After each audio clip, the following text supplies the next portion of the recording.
ನೀನು ಪಾಸ್ ಆಗಿದೆಯಾ, ಯಾವ ಸಬ್ಜೆಕ್ಟಲ್ಲಿ ಸ್ಟ್ರಾಂಗ್ ಇದೆಯಾ, ಯಾವ ಸಬ್ಜೆಕ್ಟಲ್ಲಿ ಸ್ಟ್ರಾಂಗ್ ಇಲ್ಲ, ನಿಂದು ರಿಪೋರ್ಟ್ ಏನು, ಎಷ್ಟು ಮಾರ್ಕ್ಸ್ ಟೋಟಲ್ ಬಂದಿದೆ ನೀನು ಓವರಾಲಲ್ಲಿ ಅಂತ ಕೊಡ್ತಾರೆ. ಅದೇ ರೀತಿ ಸಿಬಿಲ್ ಸ್ಕೋರು ಹಾಗೆ. ನಾನು ಕಟ್ಟಲ್ಲ, 30 ರೂಪಾಯಿನೋ 300 ರೂಪಾಯಿನೋ ಇಂಟ್ರೆಸ್ಟ್ ಹಾಕಿದ್ರೆ ನಾನೇ ಕಟ್ಟಬೇಕು ಅಂತ ಬಿಟ್ಟಿದ್ದ. ನಾನು ಹೇಳುವಂಥ ಒಂದು ಬೆಸ್ಟ್ ಟಿಪ್ಸ್ ಅನ್ನು ಅಡ್ವೈಸ್ ತಗೊಂಡ್ರೆ 100 ಡೇಸಲ್ಲಿ ನಿಮ್ಮ ಸಿಬಿಲ್ ಸ್ಕೋರ್ ಕೂಡ ಟಾಪ್ ಹೋಗುತ್ತೆ.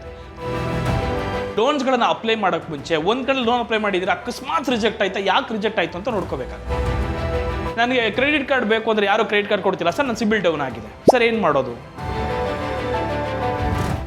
ಹಾಯ್ ಹಲೋ ನಮಸ್ಕಾರ, ನೀವು ನೋಡ್ತಾ ಇದ್ದೀರಾ ಬಾಸ್ ವಾಲಾ, ನಾನು ಚಂದನ್. ಪ್ರತಿ ಬಾರಿಯೂ ಕೂಡ ಒಬ್ರಿಗೊಂದು ಡೌಟು, ನನ್ನ ಸಿಬಿಲ್ ಸ್ಕೋರ್ನ ನಾನು ಜಾಸ್ತಿ ಮಾಡ್ಕೊಳ್ಳೋದು ಹೇಗೆ ಸರ್? ನಾನು ಎಷ್ಟೇ ಕರೆಕ್ಟಾಗಿ ಪೇಮೆಂಟ್ ಆನ್ ಟೈಮ್ ಮಾಡ್ತಾ ಇದ್ದೀನಿ, ಆದರೂ ಕೂಡ ನನ್ನ ಸಿಬಿಲ್ ಸ್ಕೋರ್ ಜಾಸ್ತಿ ಆಗ್ತಿಲ್ಲ. ಮೊದಲನೇದಾಗೆ ಕ್ರೆಡಿಟ್ ಸ್ಕೋರ್ ಅಥವಾ ಸಿಬಿಲ್ ಸ್ಕೋರ್ ಅಂದರೆ ಏನು ಅನ್ನೋದನ್ನು ನಾನು ಡೀಟೇಲಾಗಿ ಹೇಳ್ತೀನಿ ನೋಡಿ. CIBIL score and the credit score ಎರಡೂ ಒಂದೇ. ಬಟ್ ಈಗ ನಾವು ಸ್ಕೂಲಲ್ಲಿ ನಾವು ಯಾವುದೇ ಒಂದು ಎಕ್ಸಾಮ್ ಬರೆದ ಮೇಲೆ ಒಂದು ಮಾರ್ಕ್ಸ್ ಕಾರ್ಡ್ ಅಂತ ಕೊಡ್ತಾರೆ, ಗೊತ್ತಿದೆಯಲ್ಲ ನಿಮಗೆ. ನೀನು ಪಾಸ್ ಆಗಿದೆಯಾ, ಯಾವ ಸಬ್ಜೆಕ್ಟಲ್ಲಿ ಸ್ಟ್ರಾಂಗ್ ಇದೆಯಾ, ಯಾವ ಸಬ್ಜೆಕ್ಟಲ್ಲಿ ಸ್ಟ್ರಾಂಗ್ ಇಲ್ಲ, ನಿಂದು ರಿಪೋರ್ಟ್ ಏನು, ಎಷ್ಟು ಮಾರ್ಕ್ಸ್ ಟೋಟಲ್ ಬಂದಿದೆ ನೀನು ಓವರಾಲಲ್ಲಿ ಅಂತ ಕೊಡ್ತಾರೆ. ಅದೇ ರೀತಿ ಸಿಬಿಲ್ ಸ್ಕೋರು ಹಾಗೆ. ನಿಮ್ಮ ಬ್ಯಾಂಕ್ಗಳ ಮೂಲಕ ಅವರು ಎಷ್ಟು ಕರೆಕ್ಟಾಗಿ ನೀವು ಪೇಮೆಂಟ್ ಮಾಡಿದ್ದೀರಾ ಇಲ್ವಾ ಅನ್ನೋದನ್ನ ಬ್ಯಾಂಕ್ ಅವ್ರು ಏನು ಮಾಡ್ತಾರೆ, ಸಿಬಿಲ್ ಅವರಿಗೆ ಅಪ್ಡೇಟ್ ಮಾಡ್ತಾರೆ. ಸೊ ಅವ್ರು ಅಪ್ಡೇಟ್ ಮಾಡೋದ್ರಿಂದ ನೀವು ಎಷ್ಟು ಕರೆಕ್ಟಾಗಿ ಇನ್ ಟೈಮಿಗೆ ಪೇ ಮಾಡ್ತೀರಾ ಅಥವಾ ಆನ್ ಟೈಮಿಗೆ ಪೇ ಮಾಡ್ತೀರಾ ಅನ್ನೋದು ತುಂಬಾ ಮುಖ್ಯವಾಗುತ್ತೆ. ಆವಾಗಲೇ ನಿಮಗೆ 10 ಲಕ್ಷ ರೂಪಾಯಿ ಲೋನು ಕೂಡ ಆಗುತ್ತೆ ಅಥವಾ 50 ಲಕ್ಷ ರೂಪಾಯಿ ಕೂಡ ಈಸಿಯಾಗಿ ಲೋನ್ ಆಗುತ್ತೆ. CIBIL is most important. ಏನೇ ಒಂದು ನೀವು ಲೋನನ್ನು ತೊಗೊಂಡ್ರು ಕೂಡ ಆನ್ ಟೈಮಿಗೆ ನೀವು ಪೇ ಮಾಡಿಲ್ಲ ಅಂದರೆ, ಸಿಬಿಲಿಗೆ ರಿಪೋರ್ಟ್ ಆಯಿತು ಅಂದರೆ, ನೀವು ಏನೇ ಜಪ್ಪಯ್ಯ ಅಂದರೂ ಕೂಡ ನೀವೇನೂ ಕೂಡ ಲೋನನ್ನು ಪಡೆಯೋಕ್ಕಾಗೋದಿಲ್ಲ. ಸೊ ಅದಕ್ಕೆ ನೀವೇನು ಮಾಡಬೇಕಾಗತ್ತೆ, ಹೇಗೆ ಸಿಬಿಲ್ ಸ್ಕೋರ್ನ ಜಾಸ್ತಿ ಮಾಡ್ಕೊಳ್ಳೋದು, how to increase CIBIL score in 100 days. ನಾನು ಹೇಳೋ ಒಂದು ಟಿಪ್ಸ್ಗಳನ್ನು ನೀವು ರೆಡಿ ಮಾಡಿಕೊಂಡ್ರೆ ಅಥವಾ ನೀವು ಅದನ್ನು ನಿಮ್ಮ ಒಂದು ಫಿನಾನ್ಷಿಯಲಲ್ಲಿ ಅಡ್ವೈಸ್ ಆಗಿ ತೊಗೊಂಡ್ರೆ 100 ಡೇಸಲ್ಲಿ ನೀವು ಕೂಡ ನಿಮ್ಮ ಸಿಬಿಲ್ ಸ್ಕೋರು 690 ಅಥವಾ 600 ಅಥವಾ 590 ಬಂದಿರೋರು ಕೂಡ ನಾನು ಹೇಳುವಂಥ ಒಂದು ಬೆಸ್ಟ್ ಟಿಪ್ಸನ್ನು ಅಡ್ವೈಸ್ ತೊಗೊಂಡ್ರೆ 100 ಡೇಸಲ್ಲಿ ನಿಮ್ಮ ಸಿಬಿಲ್ ಸ್ಕೋರ್ ಕೂಡ ಟಾಪ್ ಹೋಗುತ್ತೆ. ಸರ್ ಹಾಗಿದ್ರೆ ಸಿಬಿಲ್ ಸ್ಕೋರ್ ಎಷ್ಟು ಮುಖ್ಯ ಆಗುತ್ತೆ ಒಂದು ಬ್ಯಾಂಕಿಗೆ ಅಂತಂದರೆ, ನೀವು ಒಂದು ಲೋನ್ ತೊಗೊಳ್ಬೇಕಾ ಅಥವಾ ನೀವು ಒಂದು ಸೇವಿಂಗ್ಸ್ ಅಕೌಂಟ್ ಹೇಗೆ ಮೇಂಟೈನ್ ಮಾಡ್ತಿದ್ದೀರಾ ಅದು ಕೂಡ ತುಂಬ ಮ್ಯಾಟರ್ ಆಗುತ್ತೆ ಕೆಲವು ಕಡೆ. ಈಗ ಫಾರ್ ಎಕ್ಸಾಂಪಲ್ ನಿಮ್ಗೆ 1 ಲಕ್ಷ ಲೋನ್ ಇದೆ ಅಂತ ಇಟ್ಕೊಳ್ಳಿ, ನಿಮ್ಮ ಸ್ಯಾಲ್ರಿ ಒಂದು 20,000 ಇದೆ ಅಂದರೆ ನೀವು ಒಂದು 5-6 ಲೋನ್ ತೊಗೊಂಡಿದ್ದೀರ ಅಂದರೆ ದಟ್ ಈಸ್ ಮೋಸ್ಟ್ ಅಫೆಕ್ಟೆಡ್. ಅರ್ಥ ಆಯ್ತಾ? ಹಾಗಿದ್ರೆ ಬನ್ನಿ ಮೊದಲನೇ ಪಾಯಿಂಟ್ ತಿಳ್ಕೊಳ್ಳೋಣ, ಓಕೆನಾ? So have you missed any payment or in loans or in credit card? ಏನು ಸರ್ ಹಾಗಿದ್ರೆ, ನೀವು ಯಾವುದಾದ್ರೂ ಲೋನನ್ನು ಕಟ್ಟಬೇಕಾದ್ರೆ 1ನೇ ತಿಂಗಳು ಕಟ್ಟಿರ್ತೀರ, 2ನೇ ತಿಂಗಳು ಕಟ್ಟಿರ್ತೀರ, 3ನೇ ತಿಂಗಳು ಕಟ್ಟಿರ್ತೀರ, 4-5 ಮಿಸ್ ಮಾಡಿದಿರ ಅಂತ ಇಟ್ಕೊಳ್ಳಿ, ತುಂಬಾ ಸಿಬಿಲ್ಗೆ ಪ್ರಾಬ್ಲಮ್ ಆಗುತ್ತೆ. ಅಂದರೆ ಸಿಬಿಲ್ ಸ್ಕೋರ್ ಡೌನ್ ಆಗುತ್ತೆ. ನಿಮ್ಮ ಕ್ರೆಡಿಟ್ ಕಾರ್ಡ್ ಆಗಿದ್ರೂ ಸಹ ಅದೇ ರೀತಿ. ಒಂದು ಬರೀ ನೀವು ಮಿನಿಮಮ್ ಡ್ಯೂ ಕಟ್ತಿದ್ರೆ ಏನು ಪ್ರಾಬ್ಲಮ್ ಇಲ್ವಾ, ನಾನು ಔಟ್ಸ್ಟ್ಯಾಂಡಿಂಗ್ ಡ್ಯೂ ಕಟ್ತಾ ಇಲ್ಲ ಅಂದರೂ ಕೂಡ ಪ್ರಾಬ್ಲಮ್ ಆಗುತ್ತೆ. ಸೊ ಅದಕ್ಕೆ ನೀವೇನು ಮಾಡಬೇಕು, ನೀವು ಯಾವುದೇ ಲೋನನ್ನು ತೊಗೊಂಡ್ರೆ ಆನ್ ಟೈಮ್ ಪೇ ಮಾಡೋದನ್ನು ಕಲ್ತ್ಕೋಬೇಕು. ಫಾರ್ ಎಕ್ಸಾಂಪಲ್ ಒಂದು 2,000 ರೂಪಾಯಿ ನೀವು ಲೋನ್ ತಿಂಗಳ ಕಟ್ತಿದ್ದೀರಾ ಅಂದರೆ, ಒಂದು 5ನೇ ತಾರೀಕು ನಿಮ್ಮ ಲೋನ್ ಡೇಟ್ ಇರುತ್ತೆ ಅಂದರೆ, ನೀವು 4ನೇ ತಾರೀಕು ಅಥವಾ 3ನೇ ತಾರೀಕು ನಿಮ್ಮ ಅಕೌಂಟಲ್ಲಿ ಹಾಕಿ ಇಟ್ಬಿಡಿ. ಯಾಕೆ ಇದನ್ನು ನಾನು ಹೇಳ್ತಿದ್ದೀನಿ ಅಂದರೆ, ಕೆಲವೊಂದ್ಸಲ 5ನೇ ತಾರೀಕು ಬಂದುಬಿಟ್ಟಿರುತ್ತೆ ಸಂಡೇ, ಆವಾಗ ನೀವೇನು ಮಾಡ್ತೀರಾ, ಬಿಡು 5ನೇ ತಾರೀಕು ಸಂಡೇ ತಾನೇ, ಮಂಡೇ ನೋಡ್ಕೊಳ್ಳೋಣ ಅಂತ ಅಂದ್ಕೊಳ್ತೀರಾ. ಬಟ್ ಹೇಳೋಕ್ಕಾಗಲ್ಲ, ಕೆಲವೊಂದ್ಸಲ 5ನೇ ತಾರೀಕು ಕಟ್ಟಾಗಿರುವಂಥ ಚಾನ್ಸಸ್ಸು ಜಾಸ್ತಿ ಇರುತ್ತೆ. ಸೊ ಅದಕ್ಕೆ ನಾವು ಏನು ಮಾಡಬೇಕು, ಒಂದು ದಿನ ಮುಂಚೆ ಯಾವಾಗೂ ನಿಮ್ಮ ಅಕೌಂಟಲ್ಲಿ ಆಟೋ ಡೆಬಿಟ್ ಆಪ್ಷನ್ ಇದ್ದೇ ಇರುತ್ತೆ. ಅಮೌಂಟನ್ನು ಇಟ್ಟಿದ್ರೆ ತುಂಬ ಒಳ್ಳೆಯದು, ನಿಮಗೂ ಕೂಡ ಈಸಿಯಾಗಿ EMI ಡೆಬಿಟ್ ಆಗುತ್ತೆ, ಯಾವುದೇ ಮಿಸ್ಡ್ ಅನ್ನೋ ಆಪ್ಷನ್ ಬರೋದಿಲ್ಲ. ನೀವು 6 ತಿಂಗಳು ಕರೆಕ್ಟಾಗಿ ಕಟ್ಟಿ 3 ತಿಂಗಳು ಸರಿ ಕಟ್ಟಿಲ್ಲ ಅಂದರೂ ಕೂಡ ನಿಮ್ಮ ಸಿಬಿಲ್ ಸ್ಕೋರ್ ತುಂಬಾ ಡೌನ್ ಆಗೋ ಚಾನ್ಸಸ್ ಜಾಸ್ತಿ ಇರುತ್ತೆ, if it is a credit card or if it is a loan. ಹಾಗಿದ್ರೆ ಸರ್ ನಾನು ಏನು ಮಾಡಬೇಕು, ಇದಕ್ಕೆ ಯಾವ ಥರ ಸ್ಟೆಪ್ಸನ್ನು ತೊಗೋಬೇಕು ಅಂದರೆ, ನೀವು ಒಂದು ಯೋಚನೆ ಮಾಡ್ಕೊಳ್ಳಿ, ಒಂದು ಡ್ರಾ ಮಾಡ್ಕೊಳ್ಳಿ. ನಾನು ಕ್ರೆಡಿಟ್ ಕಾರ್ಡ್ ಎಷ್ಟು ಕಟ್ತಾ ಇದ್ದೀನಿ, ಲೋನ್ಸ್ ಎಷ್ಟು ಕಟ್ತಾ ಇದ್ದೀನಿ, ಅಥವಾ ಬೇರೆ EMIs ಯಾವ್ದಾರ ಕಟ್ತಾ ಇದ್ದೀನಾ. ಸೊ ಅದನ್ನು ಆದಷ್ಟು ನೀವು ಯಾವುದೇ EMI ಆಗಿರಲಿ, ಫೋನ್ಗೆ ತೊಗೊಂಡಿರೋದಾಗಿರ್ಬೋದು ಅಥವಾ ಮನೆಗೆ ತೊಗೊಂಡಿರೋ ಲೋನ್ ಆಗಿರ್ಬೋದು ಅಥವಾ ಪರ್ಸನಲ್ ಲೋನ್ ಆಗಿರ್ಬೋದು, ಕ್ರೆಡಿಟ್ ಕಾರ್ಡ್ ಆಗಿರ್ಬೋದು, ಈ ಯಾವುದೇ ಒಂದು ಆಪ್ಷನಲ್ಲಿ ನೀವು ಯಾವುದೇ ಒಂದು ಲೋನನ್ನು ತೊಗೊಳ್ತಿದ್ದೀರಾ ಅಂತಂದರೆ ನೀವು ಡಿಸೈಡ್ ಆಗಿಬಿಡ್ಬೇಕು, ನಾನು ಎಷ್ಟನೇ ತಾರೀಕು ನನ್ನ EMI ಇದೆ. ಸೊ 2-3 EMI ಇರೋದ್ರಿಂದ ಕೆಲವೊಂದು ಒಂದೊಂದು ಡೇಟ್ ಇರುತ್ತೆ, ಒಂದು 5ನೇ ತಾರೀಕು ಇರುತ್ತೆ, ಒಂದು 3ನೇ ತಾರೀಕು ಇರುತ್ತೆ, ಒಂದು 10ನೇ ತಾರೀಕು ಇರುತ್ತೆ. ಅಂದರೆ ನೀವು ಕನ್ಫ್ಯೂಷನ್ ಆಗೋದಕ್ಕಿಂತ ಈಸಿಯಾಗಿ ಬರೆದಿಟ್ಕೊಂಡ್ಬಿಟ್ರೆ ಅದಕ್ಕೆ ಮುಂಚೆ ನೀವು ಪೇಮೆಂಟ್ಗಳನ್ನ ಇಡೋದು ತುಂಬಾ ಒಳ್ಳೆಯದು. ಇದರಿಂದ ನಿಮಗೆ ಸಿಬಿಲ್ ಸ್ಕೋರ್ ಎಫೆಕ್ಟ್ ಆಗೋ ಚಾನ್ಸಸ್ಸು ತುಂಬ ತುಂಬ ತುಂಬ ಕಮ್ಮಿ ಆಗಿರುತ್ತೆ. ಒಂದೇ ಒಂದು ನಿಮಗೆ ಮಿಸ್ ಆದರೂ ಕೂಡ, ಒಂದು ಚೆಕ್ ಬೌನ್ಸ್ ಆದರೂ ಕೂಡ ನಿಮಗೆ ಸಿಬಿಲಲ್ಲಿ ಪ್ರಾಬ್ಲಮ್ ಆಗುತ್ತೆ. ಹಾಗಿದ್ರೆ ನಿಮ್ಮ ಕ್ರೆಡಿಟ್ ಕಾರ್ಡ್ ಆಗಿರ್ಬೋದು ಅಥವಾ ಯಾವುದೇ ಲೋನ್ಸ್ ಆಗಿರ್ಬೋದು, ನೀವು ಆದಷ್ಟು ಆನ್ ಟೈಮ್ ಪೇಮೆಂಟನ್ನು ಮಾಡೋದು ಕಲ್ತ್ಕೋಬೇಕು. ಆವಾಗ ನಿಮ್ದು ಏನಾಗುತ್ತೆ, ನೀವು ಯಾವುದೇ ಒಂದು ಲೋನನ್ನು ತೊಗೊಳೋದಕ್ಕೆ ಫ್ಯೂಚರಲ್ಲಿ 10 ಲಕ್ಷ ಆಗಿರ್ಬೋದು, 15 ಲಕ್ಷ ಆಗಿರ್ಬೋದು, ನಿಮ್ಮ ಸಿಬಿಲ್ ನೋಡಿನೇ ಕೊಡೋದು. ನಿಮ್ಮ ಇನ್ಕಮ್ ನೋಡಿ ನೆಕ್ಸ್ಟ್ ನೋಡೋದೇ ಅವ್ರ ಸಿಬಿಲ್ಗೆ, ಇವ್ರ ಸಿಬಿಲ್ ಹೇಗಿದೆ ಕೇಳ್ತಾರೆ ಬ್ಯಾಂಕ್ ಅವರು. ಯಾವುದೋ ಒಂದು ಲೋನ್ ಅಪ್ಲೈ ಮಾಡ್ತೀರಾ ನೀವು, ಸಿಬಿಲ್ ಹೇಗಿದೆ? ಕೆಲವರಿಗೆ ಸಿಬಿಲ್ ಅಂದರೆ ಏನು ಅಂತಲೇ ಗೊತ್ತಿರೋಲ್ದಿರೋರು ಸುಮಾರು ಜನ ಇರ್ತಾರೆ. ಪಾಪ ಅವ್ರಿಗೆ ಏನು ಸಿಬಿಲ್, ಏನು ನಾನೆಲ್ಲ ಕರೆಕ್ಟಾಗಿ ಕಟ್ತಾ ಇದ್ದೀನಲ್ಲ, ನನಗಾದರೂ ಸಿಬಿಲ್ ಡೌನ್ ಆಗಿರುತ್ತೆ. ಯಾಕೆ ಕಮ್ಮಿ ಆಗಿದೆ, ಯಾಕೆ ಕಮ್ಮಿ ಆಗ್ತಿದೆ, ಏನಾಗಿರಬಹುದು ಅನ್ನೋದಕ್ಕೆ ನಾನೊಂದು ಬೆಸ್ಟ್ ಎಕ್ಸಾಂಪಲನ್ನು ಕೊಡ್ತೀನಿ. ಅದಕ್ಕೂ ಮುಂಚೆ ನೀವೇನು ಮಾಡಬೇಕು ಅಂದರೆ, ನೀವು ಯಾವುದೇ ಒಂದು ಬಿಸ್ನೆಸ್ಸನ್ನು ಮಾಡ್ತಿದ್ದೀರಾ, ಹೇಗೆ ಮಾಡಬೇಕು ಆ ಬಿಸ್ನೆಸ್ನ, ಏನೇನೆಲ್ಲ ನನಗೆ ಬೇಕಾಗುತ್ತೆ ಆ ಬಿಸ್ನೆಸ್ಗೆ, ಕ್ಯಾಪಿಟಲ್ ಎಷ್ಟು ಬೇಕಾಗುತ್ತೆ, ಯಾವ ಬಿಸ್ನೆಸ್ ಟ್ರೆಂಡಿಂಗಲ್ಲಿದೆ, ಯಾವ ಬಿಸ್ನೆಸ್ ಡಿಮ್ಯಾಂಡಲ್ಲಿದೆ ಅನ್ನೋದು ಎಲ್ಲವನ್ನ ನೀವು ತಿಳ್ಕೊಬೇಕಾದ್ರೆ ಬಾಸ್ವಾಲ ಆ್ಯಪಲ್ಲಿದೆ. ನೀವು ಕೂಡ ಅದನ್ನು ಡೌನ್ಲೋಡ್ ಮಾಡ್ಕೊಂಡ್ರೆ ಕೇವಲ 999 ರೂಪಾಯಿನ ನೀವು ಪೇ ಮಾಡಿದಾಯಿತು ಅಂದರೆ 500ಕ್ಕೂ ಅಧಿಕ ಕೋರ್ಸ್ಗಳಿದ್ದಾವೆ ನಮ್ಮಲ್ಲಿ. ಎನಿ ಬಿಸ್ನೆಸ್ ರಿಲೇಟೆಡ್ ಆಗಿರ್ಬೋದು ಅಥವಾ ಫೈನಾನ್ಷಿಯಲ್ ರಿಲೇಟೆಡ್ ಆಗಿರ್ಬೋದು 500ಕ್ಕೂ ಹೆಚ್ಚು ಕೋರ್ಸ್ಗಳಿದೆ. ನೀವು ಕೂಡ ಡೌನ್ಲೋಡ್ ಮಾಡಿಕೊಂಡು ಕಲ್ತ್ಕೋಬೋದು. ಮಿಸ್ ಮಾಡಿದ್ರೆ ನಮ್ಮ ಬಾಸ್ವಾಲ ಆ್ಯಪ್ನ ಡೌನ್ಲೋಡ್ ಮಾಡ್ಕೊಳ್ಳಿ. ನೀವು ಕೂಡ ಬುದ್ಧಿವಂತರಾಗ್ಬೋದು. ಯಾವ ಬಿಸ್ನೆಸ್ ಮಾಡಿದ್ರೆ ಡಿಮ್ಯಾಂಡ್ ಇದೆ, ಹೇಗೆಲ್ಲ ಮಾಡಬೇಕಾಗುತ್ತೆ, ಪಿನ್ ಟು ಪಿನ್ ನಿಮಗೆ ಡೀಟೇಲ್ಸ್ ಅದ್ರಲ್ಲಿ ಸಿಗುತ್ತೆ. So coming back to video, ನಾನು ಆಲ್ರೆಡಿ ಹೇಳಿದೆ ಎಲ್ಲಿ ಮಿಸ್ ಆಗಿರಬಹುದು ಅಂತಂದರೆ, ನೀವು ಮೊದಲನೇ ತಪ್ಪು ಮಾಡೋದೇನು ಅಂದರೆ, ಇಲ್ಲಿ ಲೋನ್ಗೆ ಅಪ್ಲೈ ಮಾಡ್ತೀರಾ, 1 ತಿಂಗಳು ಕೂಡ ವೆಯ್ಟ್ ಮಾಡಲ್ಲ ನೀವು, ಮತ್ತೆ ಇನ್ನೊಂದು ಕಡೆ ಲೋನ್ ಅಪ್ಲೈ ಮಾಡಿ, ಕಾರ್ ಲೋನ್ಗೆ ಒಂದು ಕಡೆ ಅಪ್ಲೈ ಮಾಡ್ತೀರಾ, ಈ ಕಡೆ ಕ್ರೆಡಿಟ್ ಕಾರ್ಡ್ ಒಂದು ಅಪ್ಲೈ ಮಾಡ್ತೀರಾ. ಹೆಚ್ಚು ಕಡೆ ನೀವು ಅಪ್ಲೈ ಮಾಡಿ ಎಲ್ಲಾದರೂ ರಿಜೆಕ್ಟ್ ಆಯಿತು ಅಂದರೆ ಅಲ್ಲೂ ಕೂಡ ನಿಮ್ಮ ಸಿಬಿಲ್ ಡೌನ್ ಆಗುತ್ತೆ. ಅತಿ ಹೆಚ್ಚಾಗಿ ಲೋನ್ಗಳಿಗೆ ಅಪ್ಲೈ ಮಾಡೋದನ್ನು ಕಮ್ಮಿ ಮಾಡಿ. ಒಂದು 3 ತಿಂಗಳು ಅಥವಾ 4 ತಿಂಗಳು 5 ತಿಂಗಳು ಬಿಟ್ಟು ಮತ್ತೆ ಅಪ್ಲೈ ಮಾಡಿ. ನೀವು ರಪ್ ಅಂತ ವಾಪಸ್ ನೀವು ಅಪ್ಲೈ ಮಾಡೋದ್ರಿಂದ ನಿಮ್ಮ ಸಿಬಿಲ್ ಸ್ಕೋರ್ ಡೌನ್ ಆಗುತ್ತೆ. ಕೆಲವೊಂದ್ಸಲ ರಿಜೆಕ್ಟ್ ಆದರೂ ಡೌನ್ ಆಗುತ್ತೆ ನಿಮ್ಮ ಸಿಬಿಲ್ ಸ್ಕೋರ್ಗಳು. ಸೊ ಅದರಿಂದ ದಯವಿಟ್ಟು ಯಾರೂ ಕೂಡ ಲೋನ್ಸ್ಗಳನ್ನು ಅಪ್ಲೈ ಮಾಡೋಕ್ಕೆ ಮುಂಚೆ ಒಂದು ಕಡೆ ಲೋನ್ ಅಪ್ಲೈ ಮಾಡಿದರೆ ಅಕಸ್ಮಾತ್ ರಿಜೆಕ್ಟ್ ಆಯ್ತಾ, ಯಾಕೆ ರಿಜೆಕ್ಟ್ ಆಯಿತು ಅಂತ ನೋಡ್ಕೋಬೇಕಾಗುತ್ತೆ. ಎಲ್ಲಿ ನೋಡಬೇಕು ಅದನ್ನು ಕೂಡ ನಾನು ಹೇಳ್ತೀನಿ. ಮೊದಲನೇದಾಗಿ ನೀವು ತಿಳ್ಕೋಬೇಕು, ನಾನು ಹೆಚ್ಚು ಲೋನ್ಗಳನ್ನು ಅಪ್ಲೈ ಮಾಡಬಾರ್ದು, ಆನ್ ಟೈಮ್ಗೆ ನಾನು ಪೇಮೆಂಟನ್ನು ಮಾಡಬೇಕು. ಅದನ್ನು ನೀವು ಮೊದಲನಾಗಿ ಅರ್ಥ ಮಾಡ್ಕೋಬೇಕಾಗುತ್ತೆ. ಆವಾಗ ನಾನು ಹೇಳಿದ್ನಲ್ಲ ಏನು 100 ಡೇಸಲ್ಲಿ ನಿಮ್ಮ ಸಿಬಿಲ್ ಸ್ಕೋರ್ ಮೇಲೆ ಇರುತ್ತೆ ಅಂತ ನಿಮಗೆ ಗೊತ್ತಾಗುತ್ತೆ. ನಾನು ಇದನ್ನು ಒಬ್ಬನಿಗೆ ಎಕ್ಸಾಂಪಲ್ ಆಗಿ ಕೊಟ್ಟು ನಾನು ನಿಮಗೆ ಹೇಳ್ತಿರೋವಂಥದ್ದು. ನೀವು ಯಾವುದೇ ಒಂದು ಲೋನನ್ನು ತೊಗೊಳ್ಬೇಕಾದ್ರೆ ನೀವೇ ಅರ್ಥ ಮಾಡ್ಕೋಬೇಕು, ನನ್ನ ಕೈಲಿ ಕಟ್ಟೋ ಶಕ್ತಿ ಇದೆಯಾ, ನಾನು ಇನ್ ಟೈಮಿಗೆ ಕಟ್ಕೊಂಡು ಹೋಗ್ತೀನಾ, ನಾನು ಎಲ್ಲೂ ಕೂಡ ಸಿಬಿಲ್ನ ಮಿಸ್ ಮಾಡಬಾರ್ದು. ಕೆಲವ್ರು ಅಂತಾರೆ, ಸರ್ ಸಿಬಿಲ್ ಹೋದ್ರೋ ಇದು ಹೋಗಿ ಸರ್ ನಾನು ಯಾವುದು ಕಟ್ಟಲ್ಲ. ಅಷ್ಟು ಅಸಡ್ಡೆ ಮಾಡೋಕ್ಕೆ ಹೋಗಬೇಡಿ. ಇವತ್ತು ನೀವು ಅಷ್ಟು ಅಸಡ್ಡೆ ಮಾಡಿದ್ರೆ ಮುಂದೆ ಫ್ಯೂಚರಲ್ಲಿ ನೀವು ಯಾವುದೇ ಒಂದು ಹೋಮ್ ಲೋನನ್ನು ತೊಗೋಬೇಕಾದ್ರಾಗಿರ್ಬೋದು ಅಥವಾ ಮ್ಯಾರೇಜ್ಗೆ ಅಂತ ಒಂದು ದುಡ್ಡನ್ನು ಬೇಕಾಗುತ್ತೆ ಅಂದರೆ ನಿಮಗೆ ಯಾವ ಬ್ಯಾಂಕ್ಸು ಲೋನ್ ಕೊಡೋದಿಲ್ಲ. ದಯವಿಟ್ಟು ಯಾರಾದರೂ ಲೋನಲ್ಲಿ ಅಸಡ್ಡೆ ಮಾಡಿದಾಯಿತು ಅಂದರೆ ನೀವು ಮಾಡಬೇಕಾಗಿರೋದು ಒಂದೇ, on time payment is must. ಅದಲ್ದಿರ 20 ಸಲ 5-6 ಕಡೆ ಲೋನ್ಗಳು ತೊಗೊಳ್ಳೋದು, ಮೊಬೈಲಲ್ಲಿ ಆ್ಯಪ್ಗಳಲ್ಲಿ ಸಿಗುವಂಥ ಲೋನ್ಗಳು ತೊಗೊಳ್ಳೋದು, ಸರಿಯಾಗಿ ಕಟ್ಟಲ್ಲ, ಅವರು ಕೂಡ ಸರಿಯಾಗಿ ಸಿಬಿಲಲ್ಲಿ ಅಪ್ಡೇಟ್ ಮಾಡಿಲ್ಲ ಅಂತಂದರೆ ನೀವು ಇನ್ ಟೈಮಿಗೆ ಪೇ ಮಾಡಿದ್ರು ಕೂಡ ಸಿಬಿಲ್ ಡೌನ್ ಆಗೋ ಚಾನ್ಸಸ್ ಜಾಸ್ತಿ ಇರುತ್ತೆ. ಕೆಲವರು ಮೊಬೈಲ್ ಆ್ಯಪ್ಗಳಲ್ಲಿ ಲೋನ್ಗಳನ್ನು ತೊಗೊಳ್ತಾರೆ, ಕೆಲವರು ಕ್ಲೀನಾಗಿ ಇನ್ ಟೈಮಿಗೆ ಪೇ ಮಾಡಿರ್ತಾರೆ, ಪಾಪ ಅವರು ಅಪ್ಡೇಟ್ ಮಾಡಿರೋದಿಲ್ಲ ಸಿಬಿಲ್ಗೆ. ಅವಾಗೇನಾಗುತ್ತೆ, ನಿಮ್ಮ ಸಿಬಿಲ್ ಡೌನ್ ಆಗುತ್ತೆ. ಸೊ ಎಲ್ಲೆಲ್ಲಿ ಕಂಡಲ್ಲಿ ಲೋನ್ಗಳನ್ನು ತಗೋಬೇಡಿ. RBI ಗೈಡ್ಲೈನ್ಸ್ ಇರುವಂಥ ಬ್ಯಾಂಕ್ಗಳಲ್ಲಿ ಲೋನನ್ನು ತಗೊಳ್ಳಿ, ನೀಟಾಗಿ ಇನ್ ಟೈಮ್ ಪೇ ಮಾಡಿ. ಯಾವುದೇ ಕ್ರೆಡಿಟ್ ಕಾರ್ಡ್ ತೊಗೊಂಡಿದ್ರು ಕೂಡ ನೀವು ಇನ್ ಟೈಮಿಗೆ ಪೇ ಮಾಡಿ. ಸೊ ಅದರಿಂದ ಈ ಸಮಸ್ಯೆಗಳಿಗೆ ಸಾಲ್ವೇಷನ್. ಈಗ 2 ಪಾಯಿಂಟ್ ಹೇಳಿದ್ದು, ಆನ್ ಟೈಮ್ ಪೇಮೆಂಟ್, ಹೆಚ್ಚಿಗೆ ಎಲ್ಲೂ ಕೂಡ ಅವಾಗವಾಗ ಲೋನ್ಗೆ ಅಪ್ಲೈ ಮಾಡಬೇಡಿ.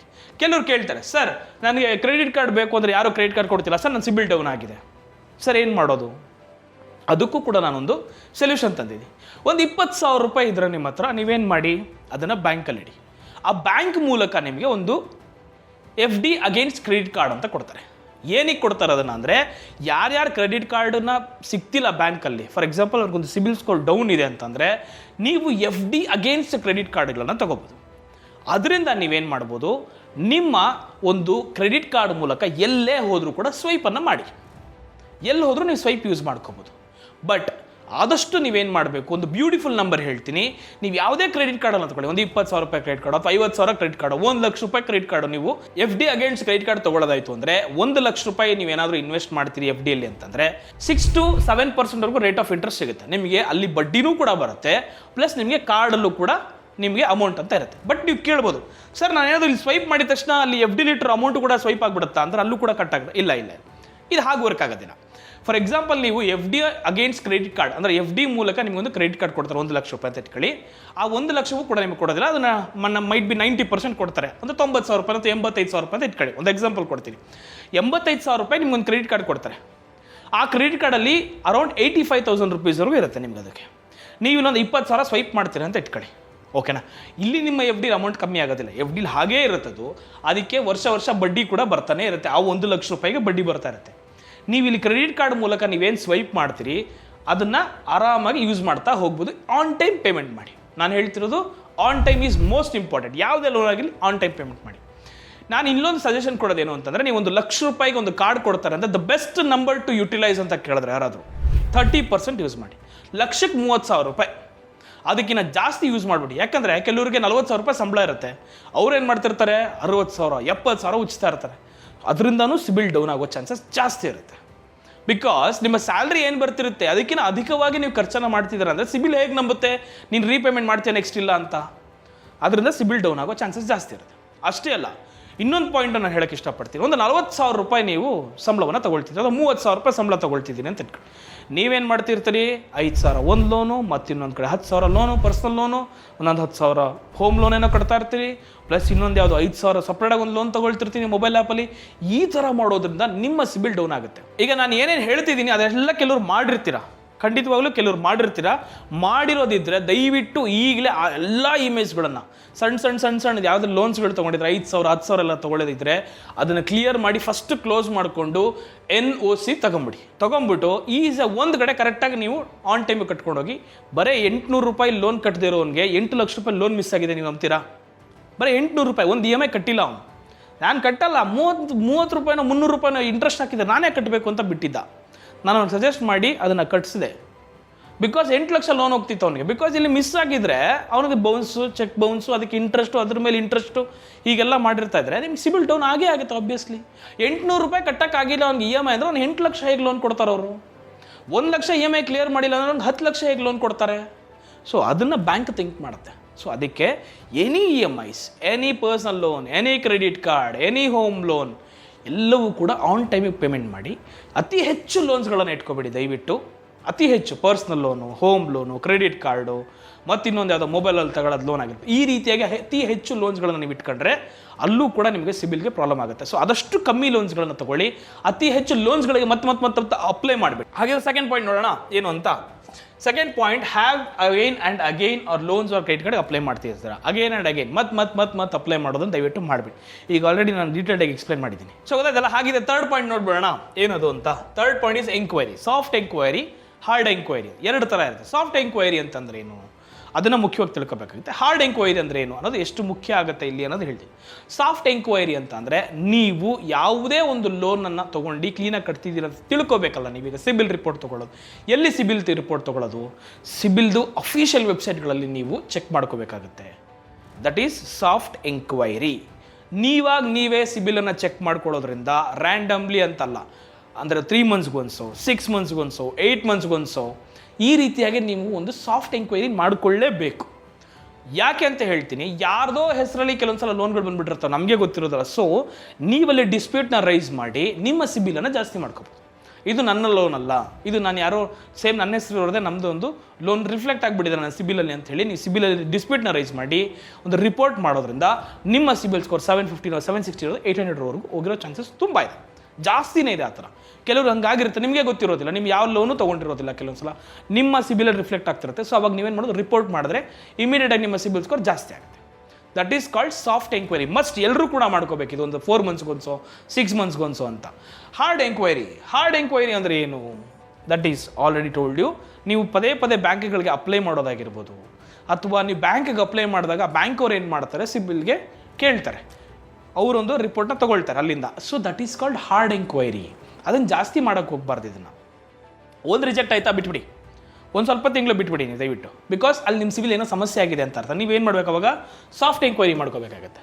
ಸಾಫ್ಟ್ ಎಂಕ್ವೈರಿ ಮಾಡಿಕೊಂಡು ಎಲ್ಲಿ ಮಿಸ್ ಆಗ್ತಿದೆ, ನಾನು ಯಾವುದನ್ನ ಮಿಸ್ ಪೇಮೆಂಟ್ ಮಾಡಿದ್ದೀನಾ, ಯಾವುದೋ ಕ್ರೆಡಿಟ್ ಕಾರ್ಡ್ ಡ್ಯೂಸ್ ಕಟ್ಟಿಲ್ವಾ, ಔಟ್ಸ್ಟ್ಯಾಂಡಿಂಗ್ ಕರೆಕ್ಟಾಗಿ ಕಟ್ಟಿಲ್ವಾ, ಯಾವ ಟೈಮಲ್ಲಿ ತಪ್ಪಾಗಿದೆ ಅದನ್ನು ಇನ್ ಟೈಮಿಗೆ ಕ್ಲಿಯರ್ ಮಾಡ್ಕೊಳ್ಬೇಕು. ಯಾವುದೋ ಒಂದು ಮೊಬೈಲ್ ಆ್ಯಪಲ್ಲಿ ಲೋನ್ ತೊಗೊಂಡಿರ್ತೀರಿ, ಎಲ್ಲ ಕಟ್ಬಿಟ್ಟಿರ್ತೀರ, ಬಟ್ ಅವರು ಸಿಬಿಲ್ಗೆ ಅಪ್ಡೇಟ್ ಮಾಡಿರೋದಿಲ್ಲ. ಅದನ್ನು ಎಂಕ್ವೈರಿ ರಿಪೋರ್ಟ್ ಮಾಡಿ, ಡಿಸ್ಪ್ಯೂಟ್ ರೈಸ್ ಮಾಡಿ, ನಾನೆಲ್ಲ ಕ್ಲಿಯರ್ ಆಗಿದೆ ನನ್ನ ಲೋನು, ಪ್ಲೀಸ್ ಚೆಕ್ ಮಾಡಿ ಇವ್ರ ಬ್ಯಾಂಕ್ ಹತ್ರ ಅಂದರೆ ಅವಾಗ ಅವರು ಬ್ಯಾಂಕನ್ನು ಕಾಂಟ್ಯಾಕ್ಟ್ ಮಾಡ್ಕೊಳ್ತಾರೆ. ಸೊ ಈ ರೀತಿಯಾಗಿ ಸಾಫ್ಟ್ ಚೆಕ್ ಮಾಡ್ಕೊಳ್ಳೋದ್ರಿಂದ ಬ್ಯೂಟಿಫುಲ್ಲಾಗಿ ಹೇಳ್ತಿದ್ದೀನಿ, ನಿಮ್ಮ ಸಿಬಿಲ್ಲು ಟಾಪ್ಗೆ ಹೋಗುತ್ತೆ. ಬೆಂಕಿ 750 ಅಥವಾ 720 700 ಇದೆ ಅಂದರೆ ನಿಮ್ಗೆ ಈಸಿಯಾಗಿ 800 820ವರೆಗೂ ಹೋಗೋ ಚಾನ್ಸಸ್ ಜಾಸ್ತಿ ಇರುತ್ತೆ. ಪಾಪ ನಿಮಗೆ ಗೊತ್ತಿರೋದಿಲ್ಲ. ಸಿಬಿಲ್ದೇ ಅಫಿಷಿಯಲ್ ರಿಪೋರ್ಟ್ ಅನ್ನು ತೊಗೋಬೇಕಾದ್ರೆ ಸಿಬಿಲ್ದು ಅಫಿಷಿಯಲ್ ವೆಬ್ಸೈಟ್ಗೆ ಹೋಗಿ ನೀವು ಅಲ್ಲಿ ಒಂದು ಸಾಫ್ಟ್ ಎಂಕ್ವೈರಿನ ತೊಗೊಳ್ಳೋದ್ರಿಂದ ಒಂದು 3 ಮಂತ್ಸ್ಗೊಂದು 6 ಮಂತ್ಸ್ಗೊಂದು ನಿಮ್ಮ ಸಿಬಿಲ್ ಈಸಿಯಾಗಿ ಇನ್ಕ್ರೀಸ್ ಆಗುತ್ತೆ. ಸೊ ನಾನು ಹೇಳಿರೋದು ಒಂದು ಸಮ್ಮರಿ ಕೊಟ್ಬಿಡಲ್ಲ. ಹಾಗೆ ದಯವಿಟ್ಟು ಯಾವುದೇ ಕಾರಣಕ್ಕೂ ನೀವು ಕ್ರೆಡಿಟ್ ಯುಟಿಲೈಸೇಷನ್ನ 30%ಗಿಂತ ಜಾಸ್ತಿ ಮಾಡಬೇಡಿ. ನಿಮ್ಮ ಕ್ರೆಡಿಟ್ ಒಂದು ಏನು ಕೊಟ್ಟಿರ್ತಾರೆ ಕ್ರೆಡಿಟ್ ಕಾರ್ಡ್, 1 ಲಕ್ಷ ಕೊಟ್ಟಿದ್ರೆ 30,000ಕ್ಕಿಂತ ಜಾಸ್ತಿ ತಗೋಬೇಡಿ. ಪದೇ ಲೋನ್ಗಳಿಗೆ ಅಪ್ಲೈ ಮಾಡಬೇಡಿ. ಪದೇ ಲೋನ್ಗೆ ಅಪ್ಲೈ ಮಾಡಿ ರಿಜೆಕ್ಷನ್ ಆಗ್ತಿರೋ ದಯವಿಟ್ಟು ಮತ್ತೆ ಅಪ್ಲೈ ಮಾಡಬೇಡಿ. ಹೆಚ್ಚು ಕ್ರೆಡಿಟ್ಸ್ ಕಾರ್ಡ್ಗಳನ್ನು ಇಟ್ಕೊಬೇಡಿ. ಹೆಚ್ಚಾಗಿ ಕ್ರೆಡಿಟ್ಸ್ ಕಾರ್ಡ್ಗಳನ್ನ ಇಟ್ಕೊಂಡು ಅದಕ್ಕೂ ಮೂಲಕ ಜಾಸ್ತಿ ಸ್ವೈಪ್ ಮಾಡೋದಾಗಿರ್ಬೋದು, ಎಲ್ಲಂದ್ರಲ್ಲಿ ಸ್ವೈಪ್ ಮಾಡೋದು ಗೊತ್ತಾಗಲ್ಲ ನಿಮಗೆ, ಮತ್ತು ಕರೆಕ್ಟಾಗಿ ಕಟ್ಟೋಕ್ಕಾಗಲ್ಲ, ಔಟ್ಸ್ಟ್ಯಾಂಡಿಂಗ್ ಸರಿ ಕಟ್ಟೋಕ್ಕಾಗಲ್ಲ, ಮಿನಿಮಮ್ ಡ್ಯೂ ಕಟ್ಕೊಂಡು ಹೋಗ್ತಿರ್ತೀರ. ದಯವಿಟ್ಟು ಆ ಥರ ಮಾಡಬೇಡಿ.